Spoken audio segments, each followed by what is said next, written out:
Saya tidak tahu akan bicara apa ya.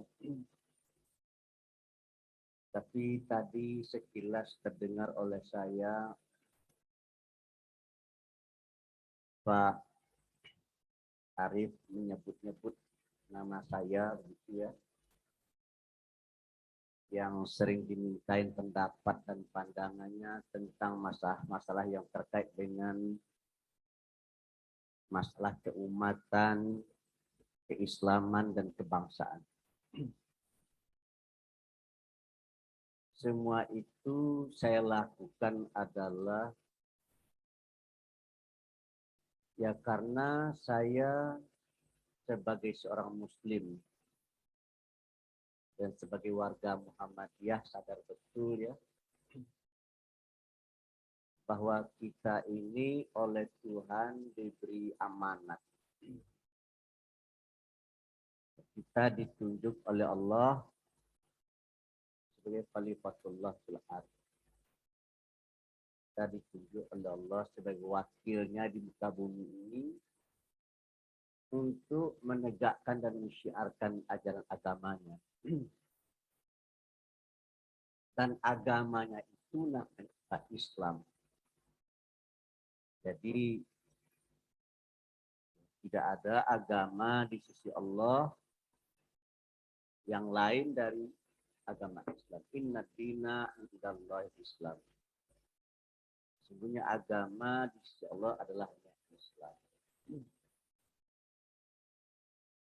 Jadi yang akan bisa masuk ke surga dan naim yang kita cita-citakan itu hanya orang yang agamanya adalah agama Islam. Oleh karena itu, Tuhan memikulkan di pundak kita agar kita mendakwahkan ajaran dari agama Islam tersebut. Jadi tugas kita adalah mendakwahkan ajaran dari agama kita. Makanya kalau seandainya kita baca ya, identitas Muhammadiyah itu adalah Muhammadiyah itu adalah gerakan Islam. Jadi kalau seandainya Pak Arif tadi menyatakan bahwa Muhammadiyah itu bukan gerakan politik, itu benar. Kita bukan gerakan politik. Kita adalah gerakan Islam. Dakwah amar ma'ruf nahi munkar. Ketika kita bicara tentang amar ma'ruf nahi munkar dalam konteks keagamaan, maka kita bicara tentang Al-Quran dan As-Sunnah. Kalau dia sesuai dengan tuntunan dan ketentuan yang ada dalam Al-Quran dan As-Sunnah, maka dia menjadi sesuatu yang ma'ruf.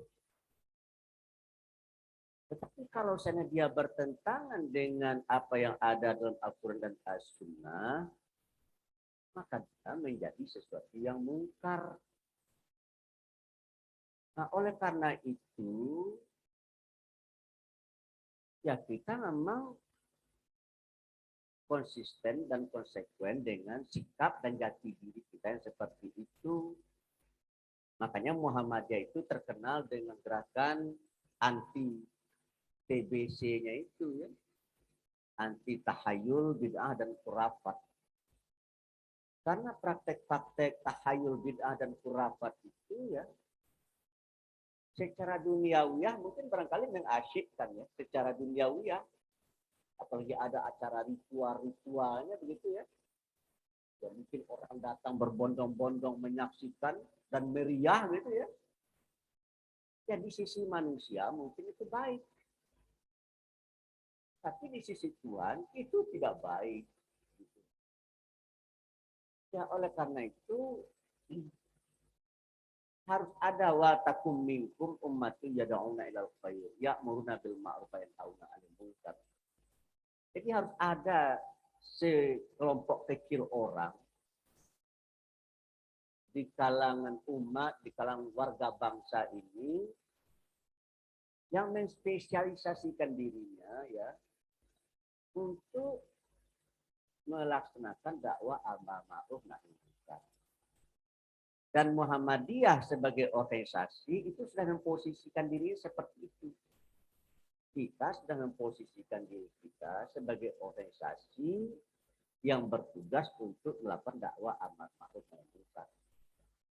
Jadi acuan kita, kalau nggak sesuai dia dengan Al-Quran dan As-Sunnah, ya kita katakan tidak sesuai. Itu tidak benar itu. Tetapi di negeri kita hari ini ya, dalam kesimpulan saya ini, musuh kita, lawan kita, itu adalah dari kalangan kita sendiri. Terutama kelompok-kelompok yang memiliki pemikiran yang sangat sekularistik dan liberalistik. Saya tidak habis pikir.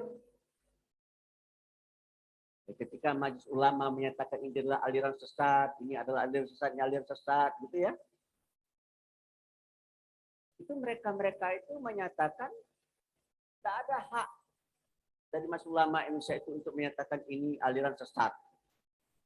Ini pemikiran sesat, gitu kan. Yang bisa menyatakan ini sesat dan tidak sesat adalah Allah Subhanahu wa taala, gitu kan. Mungkin orang awam ya menganggap itu benar, gitu.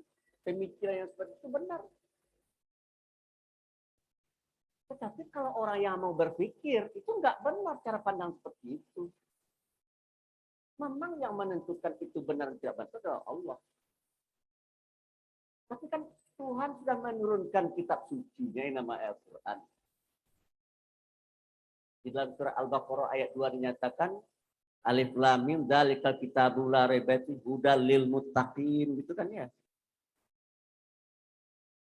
Saya sudah turunkan yang namanya Al-Quran ini kepada kalian, kata Allah, untuk kalian jadikan sebagai petunjuk. Jadi kalau seandainya ada orang melakukan satu perbuatan, kita adu saja, kita uji saja dengan firman-firman Allah tersebut, gitu. Kalau sesuai dengan firman Allah dan sabda Rasul, berarti itu benar. Kalau dia tidak sesuai dengan firman Allah dan sabda Rasul, ya itu salah, gitu. Makanya Bapak dan Ibu, saya benar-benar bingung dengan teman-teman saya sendiri yang menyatakan bahwa supaya LGBT itu ditolerir, dilegalkan di negeri ini. Yang meminta itu agamanya Islam. Itu yang paling bingung saya ya. Dia agamanya Islam, ya. Dia Muslim dan dia Muslimah. Lalu dia berjuang di negeri ini supaya LGBT itu dilegalkan. Bagaimana cara melegalkan itu? Kalau dia masih mengaku dirinya beragama Islam, saya rasa ya kisah yang terjadi dan dialami oleh umat Nabi Lut itu cukup lah ya. Tidak usah banyak-banyak ada argumentasinya gitu ya. Dari situ kita akan tahu bahwa Tuhan itu sangat murka terhadap orang-orang yang melakukan praktek-praktek LGBT tersebut. Hukumannya oleh Allah luar biasa. Buminya dibalik, kok bayangkan itu. Saking murkanya Allah dibalik. Nah, lalu teman-teman saya ini menyatakan itu hak asasi manusia, Pak Trabas. Argumentasinya praktek LGBT itu menurut mereka itu adalah hak asasi manusia. Manusia punya hak untuk menempuh jalur hidupnya sendiri. Ya nggak bisa begitu. Dan kalau saya ikuti pun cara berpikir mereka dan logika yang mereka pergunakan, juga nggak akan benar itu. Juga akan terbukti kesalahan logikanya, kesalahan berpikirnya akan terbukti. Mari saja kita berandai-andai untuk membuktikan kesalahan mereka dalam berpikir ya. Mereka menyatakan LGBT itu hak asasi manusia. Sepanjang pengetahuan saya, Yang namanya hak asasi manusia itu, kalau seandainya saya tegakkan pada diri saya ya, maka saya akan mendapatkan kemaslahatan dan kebaikan. Misalkan begini sekarang, saya sebentar lagi lapar ini ya, adalah menjadi hak asasi saya untuk makan. Bisa nggak saya nanti siang tidak makan? Bisa. Cuma saya akan menentang fitrah saya, menentang hak asasi saya. Dan kalau saya 2 hari, 3 hari saya tidak makan, bisa nggak Pak? Bisa. Jadi saya bisa menentang hak asasi manusia, saya bisa menentang fitrah. Tetapi barang siapa yang menentang hak asasinya, barang siapa yang menentang fitrahnya, maka dia akan mendapatkan bahaya dan malapetaka. Saya rasa kalau seandainya 10 hari orang tidak makan, tidak minum, masa sakit, masuk rumah sakit. Dan kalau seandainya sampai 20 hari dia tidak makan, karena dia tidak melaksanakan hak asasinya, menegakkan hak asasinya, tidak menghormati fitrahnya, mati salah satu. Jadi apa kesimpulannya? Kesimpulannya adalah kalau begitu yang namanya hak asasi itu yang kira-kira akan bisa mengantarkan kita kepada kemaslahatan dan kebaikan. Dan kalau itu tidak bisa mengantarkan kita kepada kemaslahatan dan kebaikan, maka itu bukan hak asasi. Nah, sekarang kita buktikan bahwa namanya LGBT itu memang bukan hak asasi. Sudah merupakan sunnatullah atau hukum alam. Laki-laki kalau kawin sama laki-laki tidak akan bisa melahirkan keturunan. Perempuan kalau kawin sama perempuan tidak akan bakal bisa melahirkan keturunan. Kapan baru bisa melahirkan keturunan? Kalau laki-laki kawin sama perempuan dan perempuan kawin sama laki-laki. Nah, sekarang kita ikuti cara berpikir mereka ini. Jumlah penduduk di muka bumi ini hari ini sekitar 8 miliar manusia. 8 miliar kepala di atas bumi ini hari ini. Coba kalau kita berandai-andai. Jika seandainya ya, jumlah penduduk bumi yang jumlahnya itu sekitar 8 miliar itu melakukan praktek LGBT semuanya. Yang namanya laki-laki kawin sama laki-laki, yang namanya perempuan kawin sama perempuan. Apa yang akan terjadi di muka bumi ini 150 tahun yang akan datang? Kesimpulannya yang satu. Ya. Kesimpulannya adalah bahwa manusia akan punah 150 tahun yang akan datang. Tidak akan ada seorang pun anak manusia yang ada di permukaan bumi ini. Kenapa itu terjadi? Karena manusianya telah melakukan pelanggaran terhadap sunnatullah. Karena mereka melakukan praktek LGBT. Nah, inilah Bapak-bapak dan Ibu-ibu, dan di negeri kita sekarang ini gerakan LGBT ini luar biasa.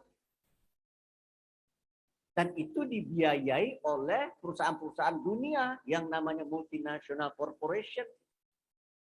Bapak kalau seandainya minum-minum di Starbucks misalkan ya, ya berarti Bapak sudah ikut berkontribusi dalam rangka mensukseskan perjuangan LGBT. Oleh karena itu tolong dibuka ya, tolong dibuka HP ini di Google ya, cari perusahaan-perusahaan yang mendukung program LGBT. Nah, oleh karena itu dalam kesimpulan saya ya, Muhammadiyah ini kan gerakan dakwah. Medan yang akan diliwati oleh Muhammadiyah ini nggak mudah, nggak gampang. Karena begitu kita mengkampanyekan gerakan anti LGBT, dunia internasional akan langsung menghadapi kita. Makanya saya lihat akhir-akhir ini ada tren ya, yang ini kalau saya tidak kita cermati ya, saya melihat ada gerakan hari ini yang mengarah kepada bagaimana caranya supaya Muhammadiyah ini bisa dibubarkan. Karena inilah organisasi di samping Majelis Ulama Indonesia ya, yang masih berani berteriak gitu. Sudah banyak organisasi di negeri ini yang sudah takut untuk berbicara. Jadi menurut saya ya, Muhammadiyah tidak boleh takut berbicara. Muhammadiyah itu punya identitas. Dia adalah gerakan Islam Dan dia adalah gerakan dakwah amar ma'ruf nahi mungkar. Dan dia adalah gerakan tajdid. Tetapi di samping itu Muhammadiyah juga adalah gerakan ilmu. Jadi oleh karena itu kalau seandainya Muhammadiyah akan berdakwah, akan menyampaikan pokok-pokok pikirannya, maka Muhammadiyah harus mempergunakan ilmu. Kalau kita tidak setuju dengan sebuah konsep, dengan sebuah praktek dan tindakan yang dilakukan oleh orang di negeri ini, kita harus pakai dan pergunakan otak kita. Dalam hal yang terkait dengan agama, misalkan tadi ya, kita menentang LGBT, ya karena memang LGBT itu secara syariahnya dilarang, dan secara rasionalnya dia lebih dahsyat daya rusaknya dari bom yang jatuh di Hiroshima dan Nagasaki. Ketika tahun 45 jatuh bom di Hiroshima dan Nagasaki, manusia yang punah itu hanya di 2 kota tersebut. Ya. Tetapi kalau LGBT ini yang dilaksanakan orang, yang punah bukan hanya di Hiroshima dan Nagasaki, tetapi seluruh manusia yang tinggal di muka bumi Allah ini. Kita jelaskan kepada mereka secara ilmiah. Nah, disitulah letak kelebihan Muhammadiyah, saya lihat ya. Muhammadiyah itu mampu ya menjelaskan ajaran agamanya secara rasional. Satu-satunya ormas organisasi Islam di negeri ini yang jelas-jelas menyatakan bahwa bunga bank itu atau bunga itu atau interest itu adalah riba. Satu-satunya ormas Islam yang menyatakan bahwa bunga atau bunga bank itu adalah haram. Tidak ada ormas Islam yang membuat itu kecuali Majelis Ulama Indonesia. Majelis Ulama Indonesia dan Muhammadiyah itu tegas-tegas menyatakan bahwa bunga bank itu adalah haram. Timbul pertanyaan, kenapa diharamkan? Karena dikiaskan dengan riba. Tapi Muhammadiyah akan bisa menjelaskannya secara rasional. Bagaimana kita menjelaskannya? Karena kita adalah organisasi dakwah, kita jelaskan. Bila suku bunga meningkat, maka biaya produksi akan meningkat. Coba lagi ya. Bila suku bunga meningkat, yang ingin saya sampaikan begini. Muhammadiyah itu selain membaca Al-Quran, itu firman-firman Allah itu dia nalar, dia jelaskan secara rasional. Sehingga bisa diterima oleh orang. Mengapa Muhammadiyah mengharamkan riba? Mengapa Muhammadiyah mengharamkan suku bunga? Bila suku bunga meningkat, maka dia akan berdampak terhadap biaya produksi. Biaya produksi akan meningkat. Kalau biaya produksi meningkat, maka harga-harga akan meningkat. Kalau harga-harga meningkat, itu namanya inflasi. Yang paling ditakuti oleh para ekonom di dunia ini adalah inflasi. Jadi suku bunga yang tinggi itu akan mendorong naiknya biaya produksi dan naiknya harga-harga. Dan kalau harga-harga naik, maka daya beli masyarakat akan menurun. Kalau daya beli masyarakat menurun, maka keuntungan pengusaha akan menurun. Kalau keuntungan pengusaha menurun, maka kemampuan pengusaha itu untuk melakukan saving, untuk menabung, juga menurun. Kalau kemampuan pengusaha itu menabung menurun, maka kemampuan dia untuk berinvestasi dalam perluan usahanya menurun. Kalau kemampuan dia investasi menurun, maka kemampuan dia untuk merekrut tenaga kerja juga menurun. Kalau kemampuan dia merekrut tenaga kerja menurun, maka pengangguran meningkat. Yang namanya pengangguran ini dan inflasi itu penyakit ekonomi. Kalau pengangguran meningkat, pendapatan menurun. Kalau pendapatan menurun, kemiskinan meningkat. Nah, kemiskinan penyakit ekonomi juga ini kan, berarti nggak penyakit ekonomi ini ya. Kalau kemiskinan meningkat, maka kriminalitas meningkat. Nah, kalau kriminalitas meningkat ini investor tidak mau datang ini ya. Kalau kriminalitas di mana-mana begitu ya, ini investor tidak mau datang. Nah, kalau kriminalitas meningkat, stabilitas menurun. Kesimpulannya apa itu? Kalau stabilitas menurun, investor tidak akan mau datang ke sini. Kalau investor tidak mau datang ke sini, berarti lapangan kerja tidak akan ada, gitu kan? Timbul pertanyaan. Inflasi penyakit ekonomi, pengangguran penyakit ekonomi, kemiskinan penyakit ekonomi, dikarenakan apa? Dikarenakan naiknya suku bunga. Nah, kalau begitu, bagaimana caranya? Caranya turunkan suku bunga. Kalau suku bunga diturunkan, maka biaya produksi turun. Kalau biaya produksi turun, maka harga-harga akan turun. Kalau harga-harga turun, maka daya beli masyarakat meningkat. Kalau daya beli masyarakat meningkat, keuntungan pengusaha meningkat. Kalau keuntungan pengusaha meningkat, maka kemampuan pengusaha untuk saving meningkat. Kalau kemampuan pengusaha untuk saving meningkat, maka kemampuan pengusaha untuk berinvestasi meningkat. Kalau kemampuan pengusaha untuk investasi meningkat, kemampuan dia merekrut tenaga kerja meningkat. Kalau kemampuan dia merekrut tenaga kerja meningkat, maka pengangguran menurun. Kalau pengangguran menurun, pendapatan meningkat. Kalau pendapatan meningkat, kemiskinan menurun. Kalau kemiskinan menurun, kriminalitas menurun. Kalau kriminalitas menurun, stabilitas meningkat. Jadi kalau itu mana yang lebih baik antara suku bunga tinggi dengan suku bunga rendah? Lebih baik suku bunga rendah. Tapi berapa rendahnya? Kata John Maynard Keynes, usahakan 2%. Tuh ya, usahakan 2%. Tapi kata Nabi Muhammad berapa? Kata Nabi Muhammad suku bunganya 0%. Ya. Kalau suku bunga rendah, siapa yang senang? Kalau suku bunga rendah, siapa yang senang? Yang meminjam kan? Yang nggak senang siapa?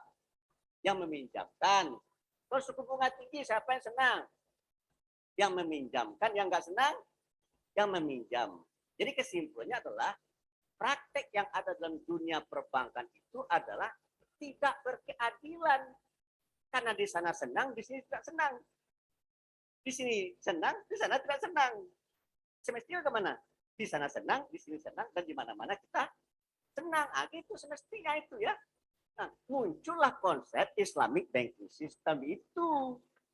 Makanya kata Nabi, kalau hanya terhenti suku bunga 0 gitu ya, Nabi melarang suku bunga gitu ya, berhenti di situ ya. Jadi kritik orang kita. Gak enak dong bagi yang meminjam, gak enak dong bagi yang meminjamkan kan gitu ya. Enak dong yang bagi membutuhkan duit dan tidak enak dong bagi yang punya duit. Oh iya jelas. Makanya kalau membaca firman-firman Allah dan sabda-sabda Rasul, jangan sepotong-sepotong. Kalau sepotong-sepotong bisa salah. Fawailul lil musallin. Apa itu artinya? Neraka bagi orang yang sembahyang. Nah, maka jangan sembahyang, gitu kan? Akhirnya guru kita Saifuddin Ibrahim jadinya kan gitu ya. Akhirnya guru kita Saifuddin Ibrahim, dia potong-potong, dia ambil ya enak dengan isi perutnya aja kan gitu ya. Enggak bisa begitu gitu kan. Nabi melarang suku bunga. Nabi melarang praktek riba. Tuhan melarang praktek riba, berarti suku bunganya 0. Tetapi kalau suku bunganya 0, yang senang yang minjam, yang punya uang enggak senang. Nah, ada solusinya. Apa solusinya? Bekerja samalah kamu, gitu. Berbagi hasillah kamu, bermusyarakahlah kamu. Makanya Bapak dan Ibu, saya agak bingung juga ya. Saya tadi mengirim uang, sumbangan saya 10 juta itu memakai bank konvensional. Karena saya pensiunan, saya dulu dosen ini dosen pegawai negeri saya. Gaji saya dikirim ke bank konvensional. Gitu. Jadi bank konvensional yang nama BNI yang saya pakai itu sampai hari ini kalau saya cabut nggak terima gaji saya. Cuma begitu sudah masuk, saya tadi terpaksa melakukan sesuatu dari bank yang satu, saya transfer ke bank BNI konvensional, dari bank BNI konvensional saya transfer ke bank PSI-nya apa ini? Ahmad Dahlan ini ya, gitu. Terpaksa saya berjalan berliku gitu ya untuk menghindari supaya saya ya tidak dimarahi dan dimurkai oleh Allah gitu. Karena ya uang saya nggak ada di BNI, uang saya sedikit sekali dibandingkannya sekedar untuk apa saya membuat apa itu menampung pensiun ya, menampung pensiun gitu ya. Begitu apa masuk saya keluarkan. Nah, tadi saya coba-coba ya memakai apa saya ternyata mencari BSI itu susah sekali, nggak ada di apa itu di fiturnya, nggak ada BSI-nya kan. Nah, terpaksa saya transfer dulu ke BNI yang konvensional itu, dari BNI baru saya transfer ke sini itu.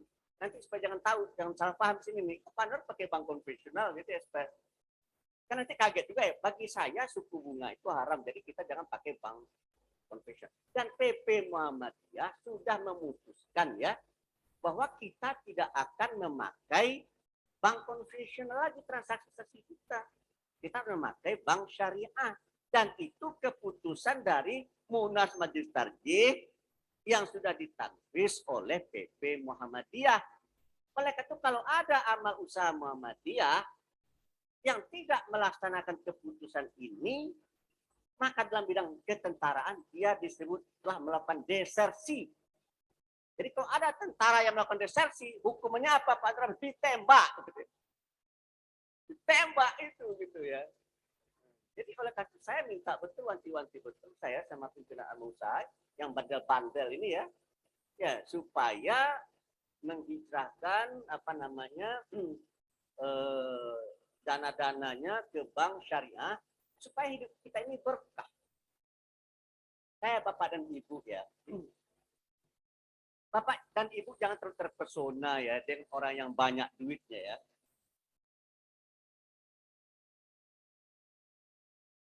Banyak orang kaya di negeri ini ternyata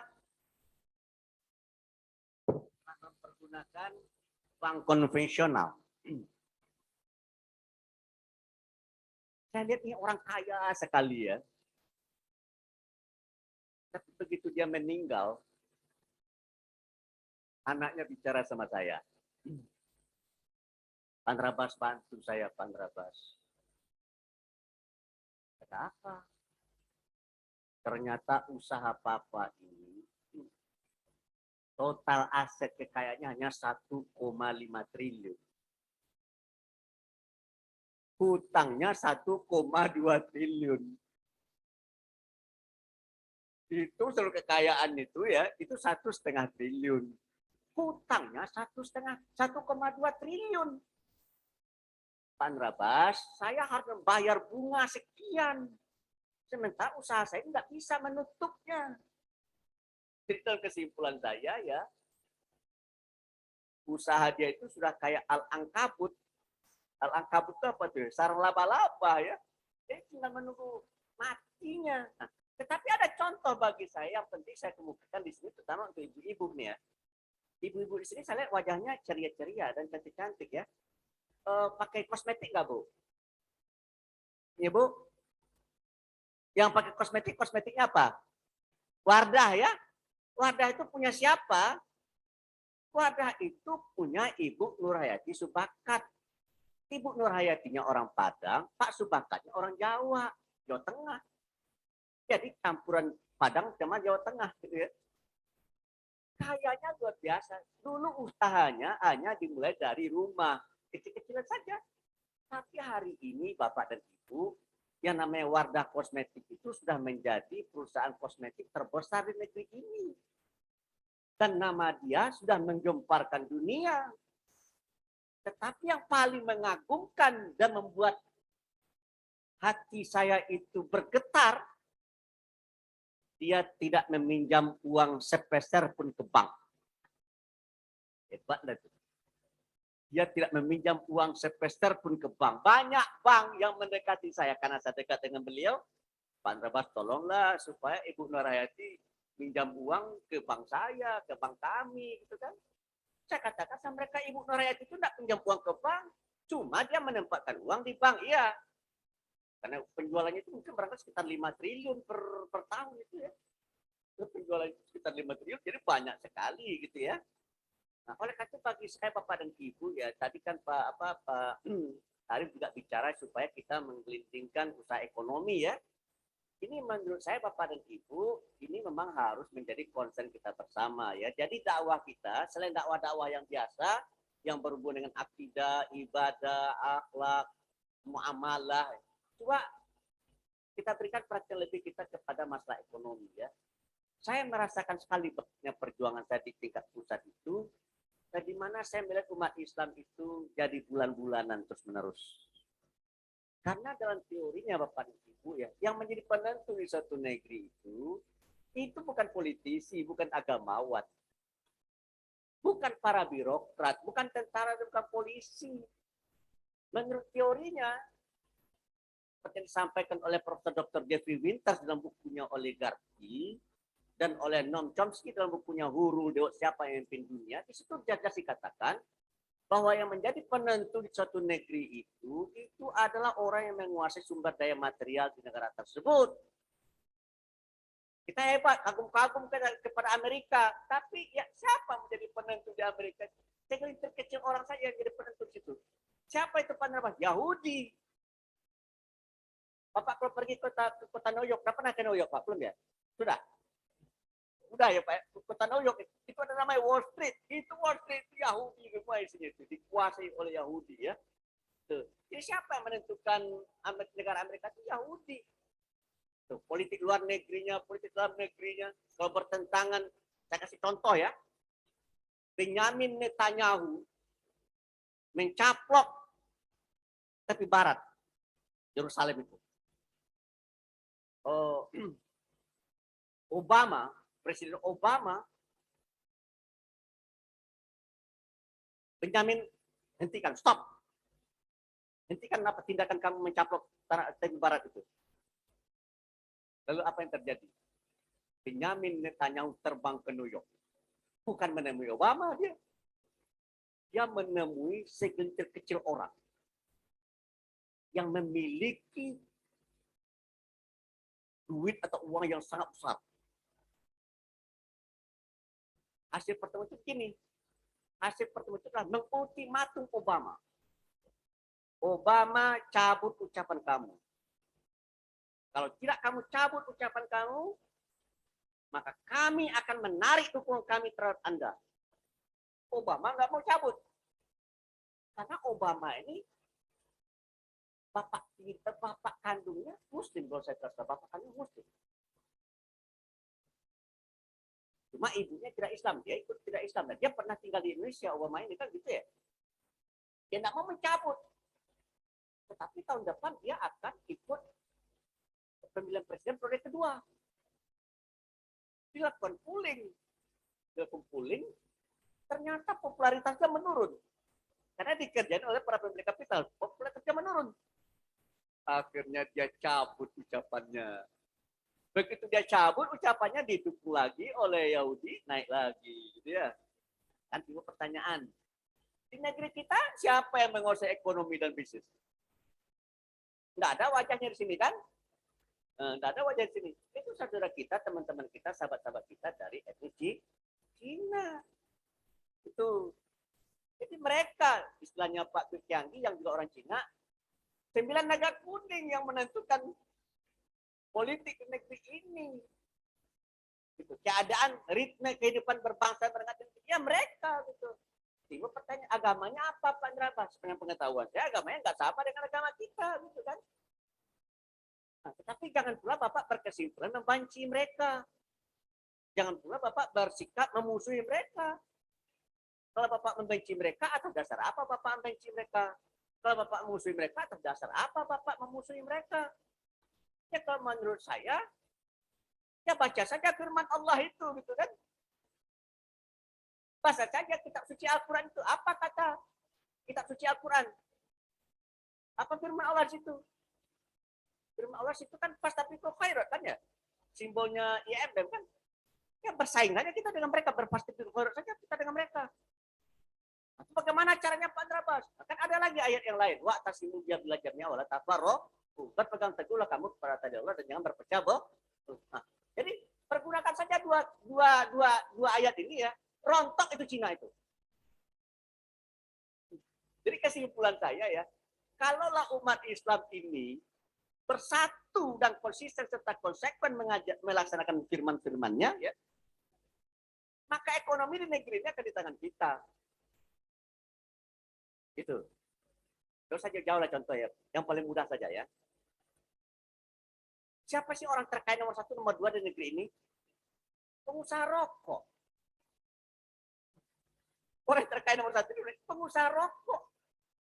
Berapa jumlah perokok di negeri? Lebih kurang 100 juta orang perokok di negeri ini. Berapa bungkus sehari kira-kira? Ada yang 3 bungkus, ada yang 4 bungkus. Tapi nggak salah. 2 bungkus, 3 bungkus rata-rata. 1 bungkusnya sehari. Kalau 1 bungkus sehari, berapa jumlah transaksi jual beli rokok? 100 juta kali 20 ribu. Saya nggak tahu berapa harga rokok sebungkus. 20 ribu aja kita buat ya. 20 ribu gitu ya. Berapa transaksi rokok sehari? Anda bisa ngitung kan ya? 2 triliun.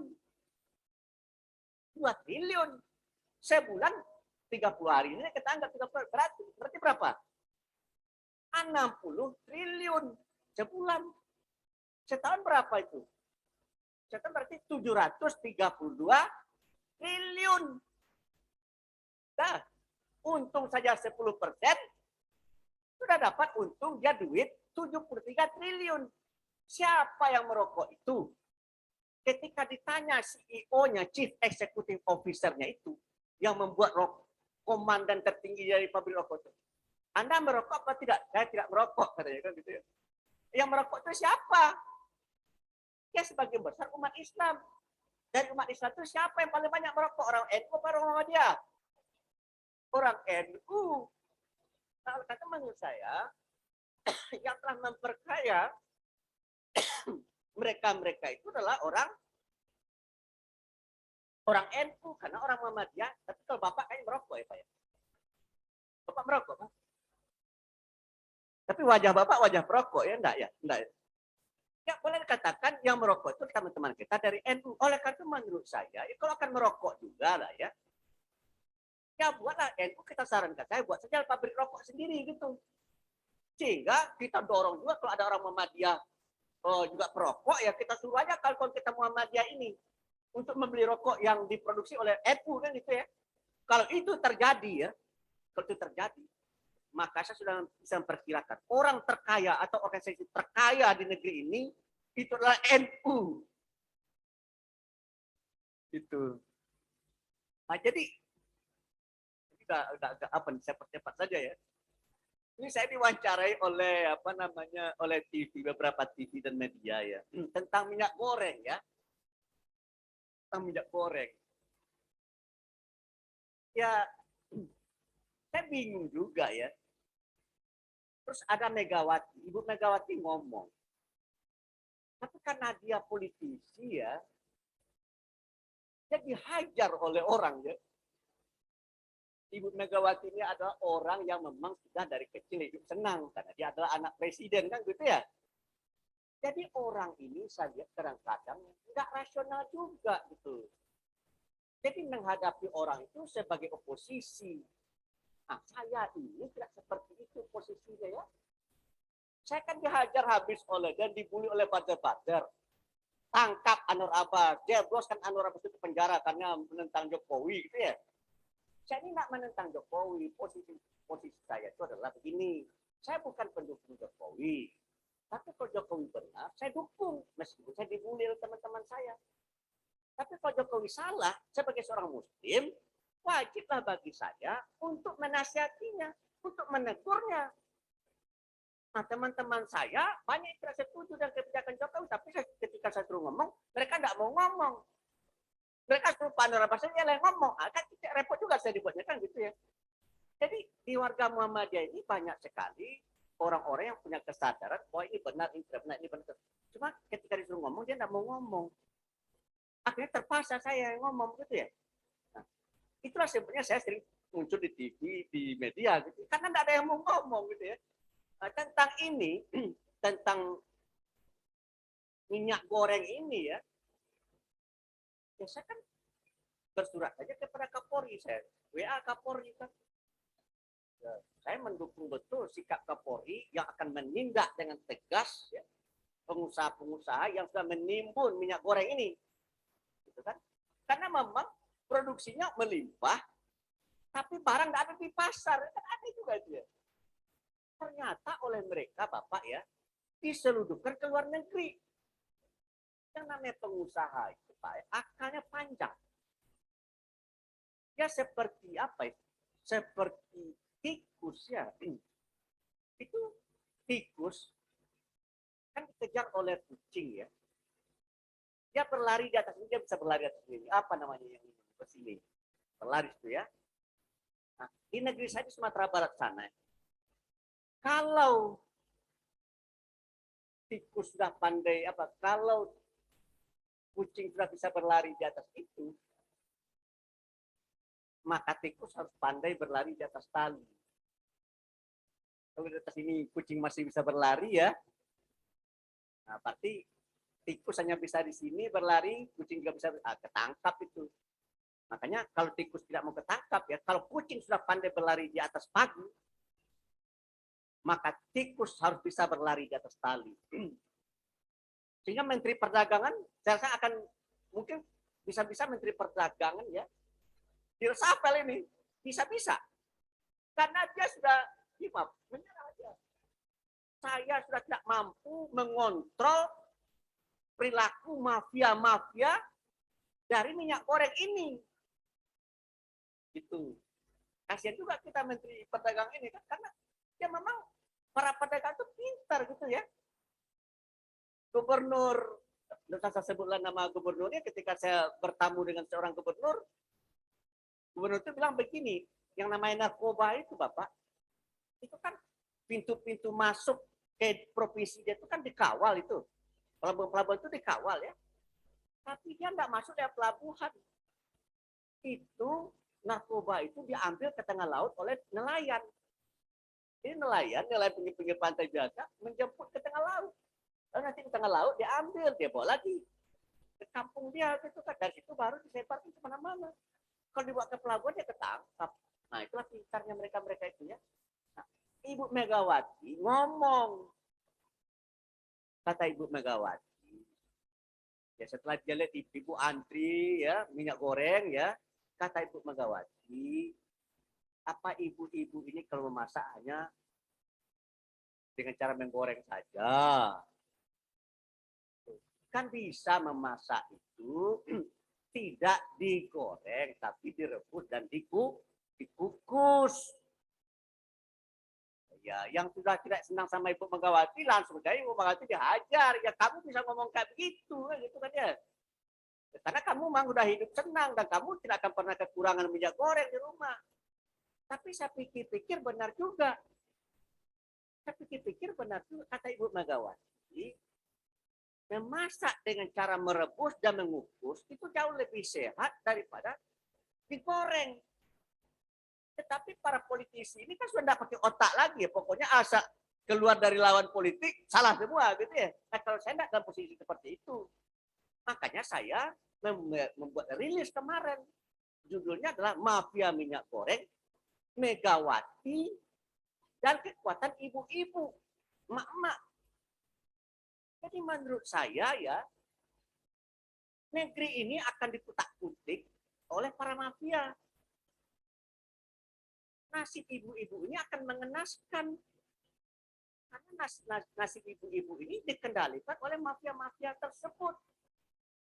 Gitu. Karena yang namanya barang yang ibu-ibu butuhkan itu ya, itu dipermainkan oleh mereka. Supaya harga membubung, dia timbun itu barang. Dia timbun itu barang sehingga barang di pasar menurun. Kalau jumlah barang di pasar menurun, maka harga meningkat. Gitu kan? Gitu. Yang mengejutkan Bapak dan Ibu, harga minyak goreng itu kan harga eceran tertinggi kan 14.000 ya. 14.000. Dilepas oleh siapa? Oleh Menteri Perdagangan, dihilangkan harga eceran tertinggi itu. Jadi boleh jual saya sebarang itu. Besoknya langsung membanjir itu apa? Oh, supermarket, minimarket itu kebanjir minyak goreng. Tadi saya lihat sana banyak minyak goreng. Ya. Tuh. Ya karena harganya sudah harga melambung. Dari 14.000 naik menjadi apa? 23.400. Nah, bagi saya yang jadi pemikiran ya, Tuhan kan bilang gini, wa tasimu bihamdillah jami'a Allah tabar, berpegang teguh pada tali Allah dan jangan berpecah belah. Coba ibu-ibu ini bersatu. Ya. Coba dalam jangka 2 bulan ya ibu-ibu memasak dengan cara merebus dan mengukus saja. Ya. So kemarin saya di Semarang, saya memakan masakan ibu-ibu Aisyah. Enggak ada satupun yang digoreng. Enggak ada satupun yang digoreng.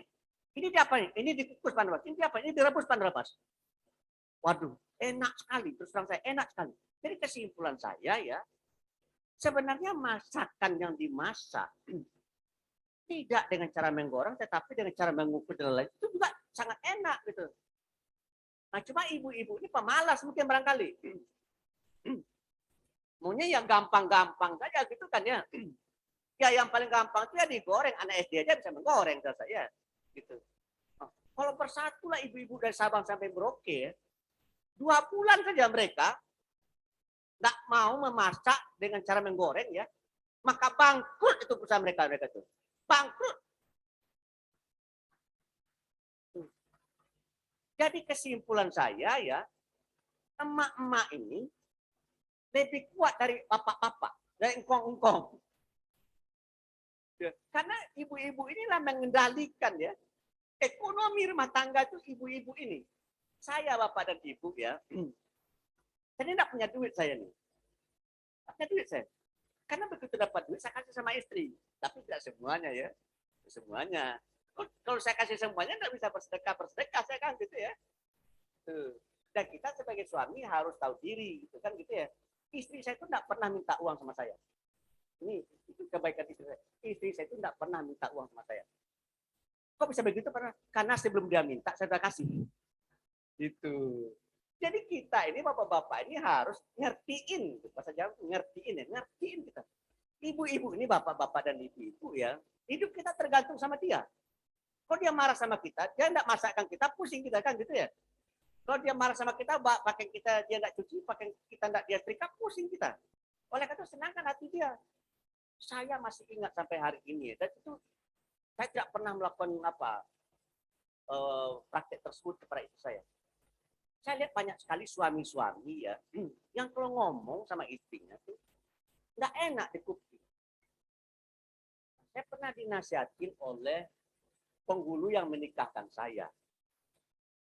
Penghulu itu dinasihat sama saya begini, Anwar Abbas, mulai hari ini Ananda Nurlain ini sudah resmi menjadi istri Anda. Maka perlakukanlah dia secara baik ya.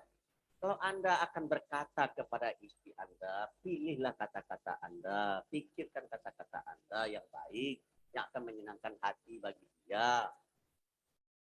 Terus apa kira-kira contoh yang bisa saya lakukan Pak Penghulu? Pak Penghulu bilang begini, kalau seandainya istri kamu itu membuat masakan atau gulai, misalkan gitu ya, buatkan gulai untuk kamu, mungkin buat gulai kepala ikan gitu ya, kemudian kamu ambil juga dihidangkan oleh istri kamu ambil gitu kan, begitu kamu apakan gitu ya,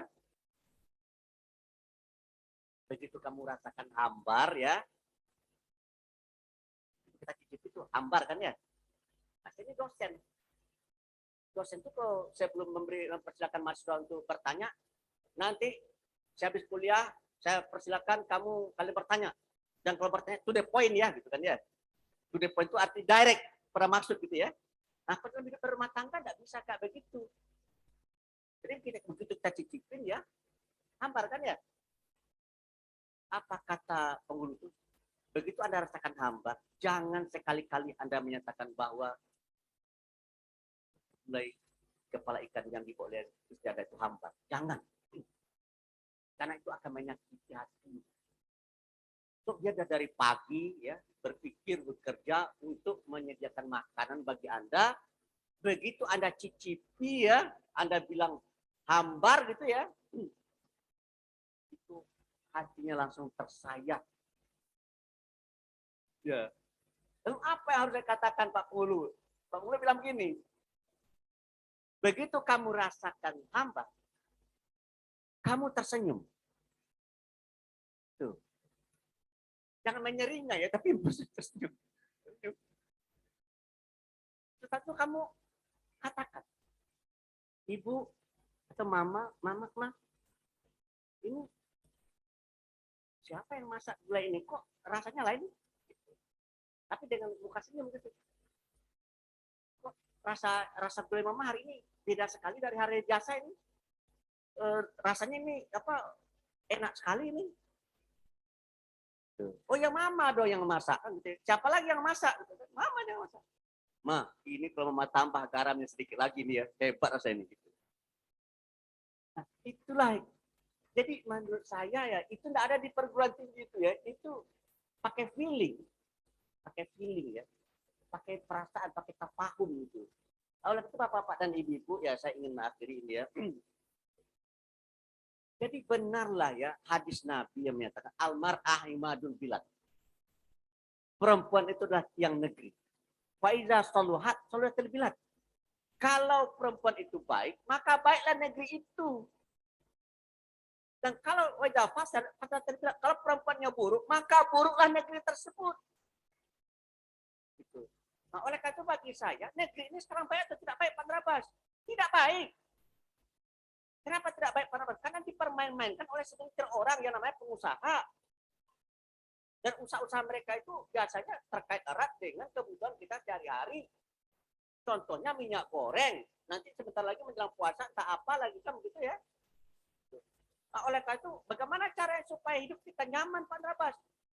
Ya kalau bagi saya, berdasarkan dari tadi, almar'ah ibadul bilad. Perempuan itu adalah tiang negeri. Kalau tiangnya roboh, robohlah negerinya. Kalau tiangnya roboh, maka rusaklah ekonominya, kan gitu ya. Nah, bagaimana cara supaya ekonomi kita tidak rusak? Ya tergantung sama ibu-ibu tadi. Oleh karena itu bagi saya akan menyampaikan pikiran saya, wahai ibu-ibu di negeri ini, dalam rangka menghadapi mafia minyak goreng. Karena pemerintah sudah angkat tangan menghadapi mereka, maka kita harus bantu pemerintah. Caranya bagaimana? Dengan memanfaatkan kekuatan yang ada pada ibu-ibu dan emak-emak. Yaitu dengan cara berhenti berbelanja minyak goreng. Gitu. Nah, dan kita bapak-bapak harus naung diri gitu. Ya, kalau bapak-bapak hanya mendapatkan suguhan berupa rebusan dan kukusan, ya terima saja agak 2 bulan gitu ya. Dan itu kalau terjadi bapak-bapak dan ibu-ibu ya, yang namanya pengusaha, siapapun dia pasti tidak mau rugi. Pasti dia lepas. Kalau harga hari ini 23.400, saya yakin turun itu. Karena dalam teorinya bapak dan ibu ya, bila suplai sedikit, permintaan banyak, suplai sedikit, suplai menurun, permintaan meningkat ya, itu harga naik. Gitu. Nah, sekarang begini, suplai tetap, permintaan menurun. Harga tuh turun sehingga terpaksalah si mafia-mafia itu bertekuk lutut di depan ibu-ibu mama ini. Gitu. Dan kalau seandainya anggota Muhammadiyah itu 10 juta, berarti 5 juta ibu-ibu itu ya. Nah, itu menurut saya ya kalau seandainya Muhammadiyah ini kan organisasi tajdid ya, pelopor ya, pemimpin. Mulailah dari Aisyah gitu. Aisyah mulailah bersuara gitu kan. Ayo Aisyah seluruh negeri ya. Dan menurut saya komunikasi antara ibu-ibu ya, supaya diintensifkan. Kalau ada punya pengalaman, ternyata kalau dikukus ya enak dibeginikan. Nah, di-share kepada kawan-kawan. Melalui grup kan. Masih kan nanti itu minyak goreng film apa tuh? Fimoli tidak laku lagi, Filma tidak laku lagi gitu ya. Hingga akhirnya perusahaan mereka bangkrut gitu kan. Tapi kita juga nggak mau mereka bangkrut. Yang jelas kita minta ya, supaya mereka itu tahu diri. Gitu. Jangan mengambil keuntungan di bawah penderitaan orang lain. Tetapi itulah yang tidak ada pada mereka. Nah, oleh karena itu dalam firman Tuhan, likaila dulatan bainal agniya. Harta itu, kekayaan itu, kekuasaan itu, jangan berputar di segelintir orang. Dan itulah yang terjadi di negeri ini. Jadi kesimpulan saya, mengapa negeri kita seperti ini sekarang? Dan kesimpulan saya ya, karena sudah banyak sekali firman-firman Allah dilanggar. Gitu. Karena sudah banyak sekali firman-firman Allah yang tidak diperhatikan dan dipatuhi. Nah, coba pertanyaan, kita mau nggak negeri kita menjadi negeri yang baik? Ya mau dong. Ya oleh karena itu, kita patuhi firman-firman Allah dan sabda-sabda Rasul. Dan kalau firman-firman Allah dan sabda Rasul itu kita patuhi ya, yang akan mendapatkan kemaslahatan dan kebaikan dari itu dan tindakan kita tersebut, tidak hanya kita orang Islam, tetapi orang tidak beragama Islam pun juga akan kecipratan gitu. Karena yang namanya ajaran agama Islam ini seperti katakan oleh Tuhan, wa ma arsalnaka illa rahmatan lil alamin. Aku tidak akan utus engkau Muhammad melainkan menjadi rahmat bagi alam semesta. Jadi kesimpulan saya, sadaqallahul azim. Saya ini dulu adalah orang sekuler, ya. Saya ini dulu adalah orang liberal. Saya ini direktur rumah sakit, tapi sakit 4 tahun lamanya saya sakit, nggak tahu itu dokter itu apa penyakit saya. Tuh, dan jantung saya ini berdetak keras sekali. Dan saya sudah sampai 3 kali berwasiat itu tahun 2000-an itu kepada anak-anak saya, kumpulin. Kalau saya meninggal nanti kamu jangan meratap gitu. Tapi ternyata masih hidup hari ini kan gitu ya. Cuma yang menjadi perhatian saya adalah gini, ketika saya sakit tersebut, ada seorang anak muda datang membujuk saya, terbaring di rumah sakit. Anak muda ini bilang begini, Pak Andrabas, tobatlah. Tobatlah Pak Andrabas. Lalu saya tobat. Dulu sebelum saya tobat ya, ayat ini sudah tidak relevan, ayat ini tidak relevan, ayat ini tidak relevan. Kan berarti saya menganggap diri saya lebih hebat dari Tuhan gitu ya. Lalu saya tobat, saya baca. Kalau sekarang ini kesimpulan saya begini, babi ayya ala irabikmatukat. Ayat Tuhan yang mana yang ingin kamu bantah. Dan kalau saya ada, makanya saya pengen juga ketemu sama siapa nama Saifuddin Ibrahim yang murtad itu ya. Dia yang meminta supaya 3 ayat dalam Al-Quran itu 325 ayat dihapus ya. Karena dia tidak ngerti gitu ya. Karena dia tidak mengerti. Oleh karena itu bagi saya sekolah Muhammadiyah ini menurut saya harus bisa melahirkan kader-kader yang mampu menjelaskan firman-firman Allah dan sabda-sabda Rasul dengan sebaik-baiknya. Dan salah satu mediumnya itu adalah ilmu pengetahuan. So hari ini Bapak dan Ibu ya, tidak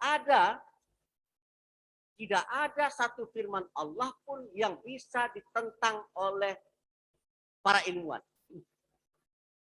Saya kaget sekali. Ada namanya George Lemaitre. George Lemaitre ini menemukan sebuah kesimpulan bahwa bumi dan langit ini dahulu bersatu. Merupakan kumpulan yang padat. Tahun berapa dia menemukan itu? Itu tahun 1927. Jadi beberapa tahun yang hampir 100 tahun yang lalu lah ya, 80 tahun yang lalu. Dan itu dunia terkejut. Lalu pendapat dia itu didukung oleh Hubble. Sehingga ada sekarang teropong Hubble namanya. Ternyata katanya alam semesta ini bergerak terus, menjauh terus dari titik pusat. Gitu. Jarak antara bumi menjauh terus. Jadi begini. Kalau kalau Bapak lempar batu ke tengah kolam air ya, batu itu bergerak. Ada gerak lingkaran menjauh dari titik pusat. Nah, alam semesta ini kata dia kayak begitu, gitu. Semakin menjauh dari titik pusat, gitu kan? Itu ditemukan tahun berapa? Tahun 1907. Tapi saya kaget sekali ya. Ternyata itu ada dalam Al-Quran. Tuh. Innas annas samawati wal ardo. Sesungguhnya langit dan bumi ini kanata adalah keduanya itu kanata rotkon. Dia merupakan satu kesatuan. Tuh coba kanata rotkon. Jadi bumi dan langit ini tuh satu kesatuan. Fafataknahuma. Lalu saya pisahkan kata Tuhan. Itu 1000 tahun berapa? Tahun 700 Masehi ya. Tuhan sudah ngomong. Tapi kita umat Islam tidak paham. Kita baru paham setelah ada orang ngomong kan gitu ya. Gitu. Jadi bumi dan langit ini dahulu bersatu. Saya kasih 5, karena masih ada waktu 5 menit. Bapak lihat itu gedung ya Pak ya. Saya simpulkan. Itu gedung ada apa tidak? Ada ya? 100 tahun yang lalu ada nggak? Nggak ada kan ya? Bapak lihat, saya ada apa tidak? 200 tahun yang lalu saya ada nggak? Jadi kesimpulannya apa? Semua yang ada yang Bapak lihat ini dulu adalah tidak ada. Bapak lihat matahari ya. Dulu ada nggak? Matahari ada nggak? Ada kan? Dulu nggak ada. Karena dia merupakan satu kesatuan kan gitu ya. Ini bukan kata saya saja, kata ilmuwan juga kayak begitu. Kata Tuhan juga kayak begitu. Timbul lagi pertanyaan. Dia merupakan kumpulan yang padat. Ada nggak kumpulan yang padat itu? Ada kan ya? Kalau begitu, dia dulu juga nggak ada. Jadi apa yang ada dahulu di alam? Jadi apa yang ada dahulu? Sebelum yang padat itu ada, yang ada dan tidak ada. Jadi banyak yang ada, dan banyak yang ada itu tidak ada. Bumi dan langit itu dulu juga tidak ada. Pertanyaan. Jadi alam semesta yang kita lihat ini, yang sekarang ada, dulu ada tidak ada. Lalu apa yang ada? Lalu apa yang ada? Yang ada satu, tidak ada. Timbul aja pertanyaan. Ketika yang ada tidak ada, apa yang ada? Ya tidak ada kan gitu ya. Ketika yang ada tidak ada, apa yang ada? Ya tidak ada. Tapi otak kita kan mikir lagi nih. Terus kenapa ini ada? Kenapa ini yang kita lihat kok jadi ada? Ya berarti ketika yang ada itu sudah tidak ada, maka ketika yang ada itu sudah tidak ada, maka pasti ada sesuatu yang ada. Yang adanya wajib. Nah, siapa itu? Bukan Allah yang akan menciptakan, yang akan ada. Namanya Khalik. Yang diciptakan namanya makhluk. Oleh itu kesimpulan saya ya Allah. Makanya dalam benak saya ya, ini perguruan tinggi Muhammadiyah ini dosen-dosennya nanti lambat masuk surganya nih. Karena dia mengajarkan nggak tuntas. Dia ajarkan alam tetapi hanya menjelaskan apa yang terjadi. Ada seorang ilmuwan terkenal di dunia ini, Pak, sangat jenius, tapi orang cacat. Dia duduk di kursi roda gini. Namanya Stephen Hawking. Dia ahli astronomi. Dia tahu penciptaan alam semesta, bagi dia selesai. Semua dunia, semua ilmuwan kagum sama dia. Dia ditanya oleh wartawan, Mr. Stephen Hawking, bisa nggak Anda menjelaskan kepada saya tentang alam semesta ini? Dia jawab gitu. Alam semesta ini merupakan sebuah sistem yang very complicated. Yang sangat rumit. Di mana antara yang satu dengan yang lainnya saling berhubungan. Dan hubungan yang sangat kuat. Lalu wartawan tadi nanya lagi, siapa yang menciptakan itu? Apa kata Stephen Hawking? Itu bukan urusan saya. Itu bukan urusan saya. Lalu dilanjutkan. Kalau Anda mau bertanya juga, tanyalah kepada para nabi. Yang bisa menjelaskan para prophet. Itulah makanya bagi saya, kesimpulan saya ya, sehebat apapun ilmu orang ya, akhirnya ilmu itu akan tunduk di depan firman-firman Allah dan sabda-sabda Rasul. Oleh karena itu yang harus kita lakukan sekarang adalah Muhammadiyah itu sudah punya semboyan kembali kepada Al-Quran dan As-Sunnah. Tetapi banyak sekali orang Muhammadiyah dan Al-Quran dan Aisyah ini ya, itu hanya di bibir. Contoh, wa antasimu biabil jamnya oleh tabarku, berpegang teguhlah kamu dan jangan berpecah belah. Saya setiap pergi ke amal usaha bertengkar melulu di situ.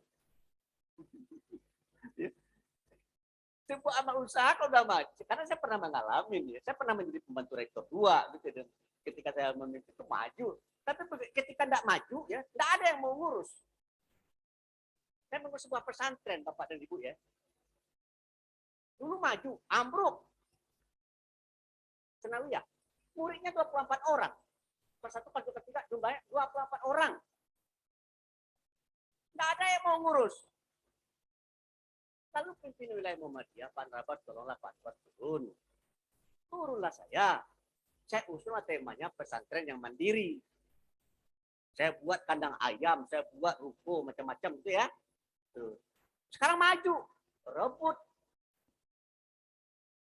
Ketika sudah maju, pada berebut. Saya belum betul-betul kalau hari ini Bapak menolak murid. Pesantren saya itu sekarang menolak murid ya. Tapi pesantren Muhammadiyah ya, menolak murid gitu. Nah, saya belum sudah menancap maju.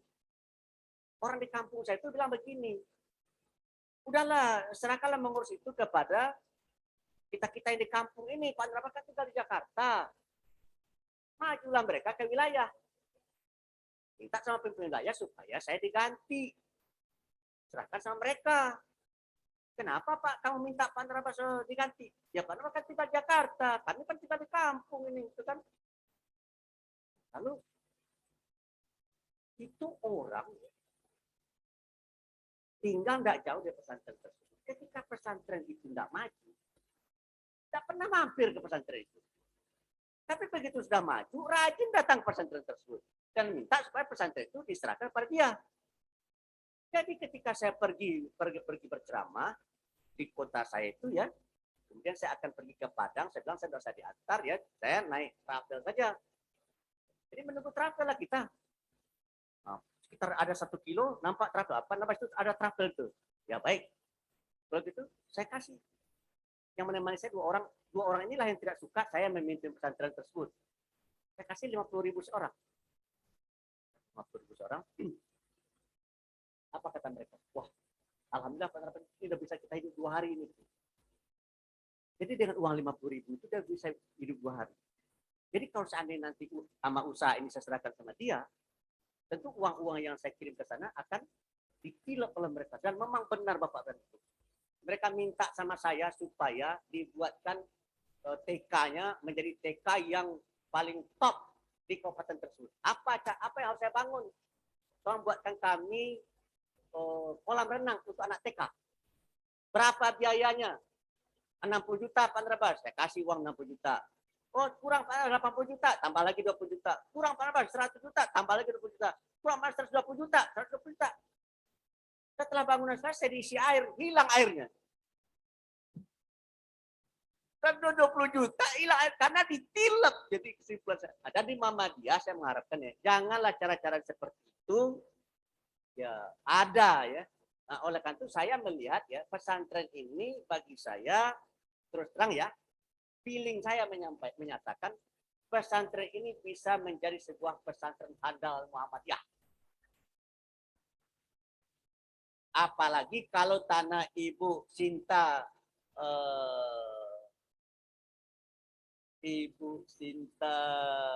Husnul Khotimah sudah selesai kita bangun ya, maka pesantren yang ada di Tegal ini, pesantren Ahmad Dahlan yang ada di Tegal ini akan menjadi salah satu pesantren kebanggaan Muhammadiyah. Tapi syaratnya satu. Jangan bertengkar. Jangan berpecah belah. Harus kompak. Harus seiring sejalan. Harus berpedoman kepada nilai-nilai diajarkan belajar agama kita. Dan kalau seandainya kita mau mengedepankan ajaran agama kita dan mengalahkan serta mengekang hawa nafsu kita, insya Allah ridho Allah bersama kita. Saya ini hari ini oleh Karni Ilyas sampai bengong oleh saya. Jadi wakil ketua umum MUI, ketua umumnya Kiai Jimatul Akhyar, wakil ketua umum ada 3. Wakil ketua 1 namanya Dr. Haji Anwar Abbas.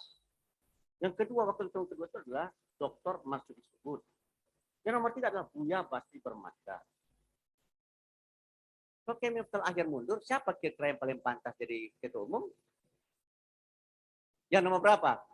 Nomor 1 kan? Tapi saya tidak mau.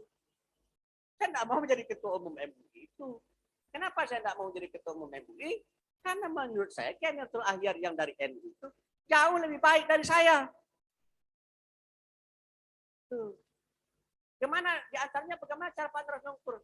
Ya gampang aja sebagai saya mengukurnya. Selama COVID-19 2 tahun ini kan udah 2 tahun nih. Saya bisa dihitung ke kantor MUI itu nggak habis dengan jari tangan dan jari kaki.